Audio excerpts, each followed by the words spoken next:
serta Tuhan, sungguh damai hati.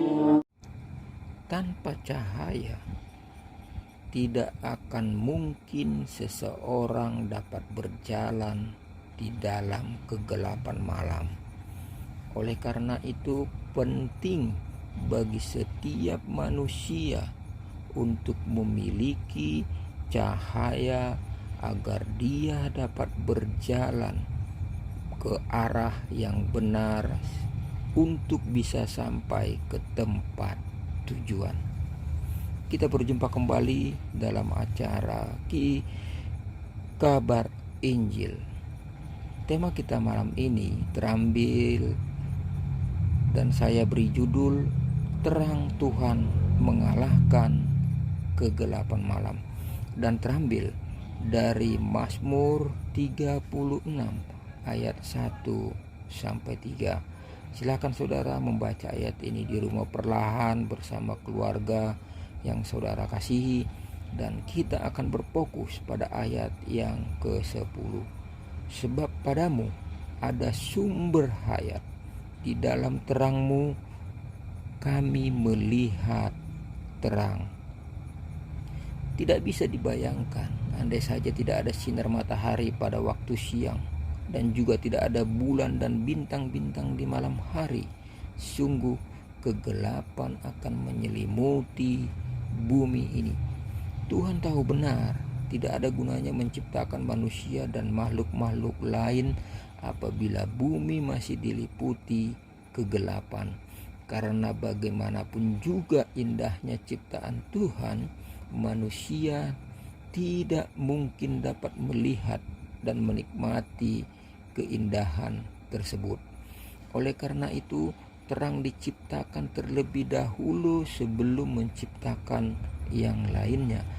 Tuhan mengerti setiap kebutuhan kita, tetapi Dia mengerti bahwa yang utama dibutuhkan oleh manusia dan segala makhluk adalah terang.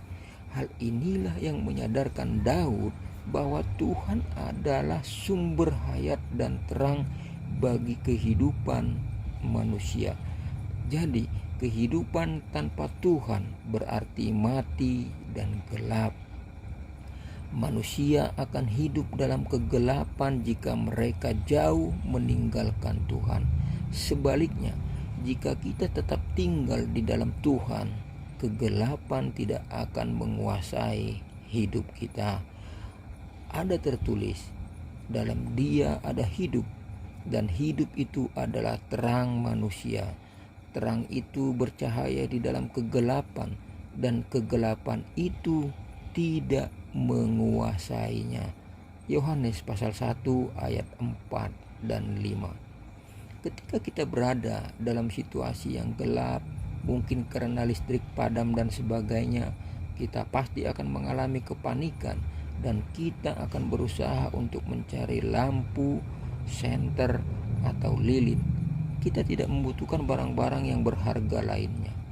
Demikian juga apabila saat ini hati kita sedang mengalami kegelapan, segeralah undang Tuhan Yesus yang adalah terang dunia ini masuk ke dalam hati kita, maka kegelapan pasti akan lenyap. Dan sebagai anak-anak Tuhan, kita telah dipanggil dari kegelapan kepada terangnya yang ajaib. Dikatakan, memang dahulu kamu adalah kegelapan, tetapi sekarang kamu adalah terang di dalam Tuhan. Sebab itu hiduplah sebagai anak terang. Efesus pasal 5 ayat yang ke-8. Setelah kita memiliki terang itu, maka kita harus benar-benar berpisah dengan kegelapan.